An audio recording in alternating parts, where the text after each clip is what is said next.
Vidste du, at OECD siger, at danske gymnasier er verdens bedste? Og hvorfor så det, spørger du måske? Det er fordi, vi tror på, at eleverne bliver klogere, når de lærer at tænke selv.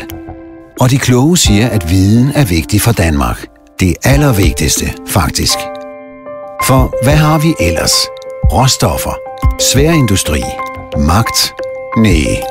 1 milliard mennesker, der kan knokle for os og for andre? Næh. Men vi har viden. Og hvad er så det? Er det kongerækken? Nævn de amerikanske stater. Kvadratroden er 17. Eller hvad hedder Putin til fornavn? Tja, det er vigtigt at forstå udgangspunktet. Men udenadslære er ikke nok. Verden forandrer sig. Det, der var god latin i går, er old school i dag. Gymnasielærerne har verdensklasse, fordi de forbereder eleverne ikke til fortiden, men til fremtiden. Godt nok kan vi ikke se ind i den, men vi kan give eleverne mulighed for at håndtere den, stille spørgsmål og i sidste ende forme den. Sprog er adgangen til andre kulturers tankegang. I en verden, der bliver mindre, men ikke lettere at forstå. Naturvidenskab er løsningen af mysterier og startskud til nye opdagelser og nye etiske spørgsmål.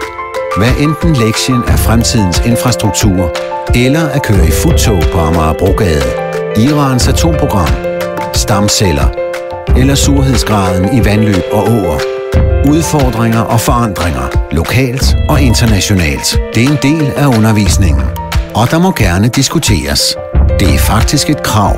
Når man skal give udtryk for egne holdninger, bliver man også klogere på sig selv og en god samfundsborger, også selvom man ønsker at ændre samfundet. Vi ved, at viden kun bevarer sin værdi gennem nytænkning og nysgerrighed, og at hver eneste gymnasieelev er sprængfyldt af netop dette, samt af så meget andet, som der jo også skal være tid til.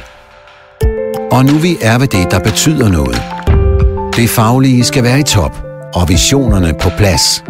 Men det kræver derudover enestående lærere og elever med hjertet på rette sted at holde os på toppen. Og det siger OECD, vi er verdens bedste gymnasier.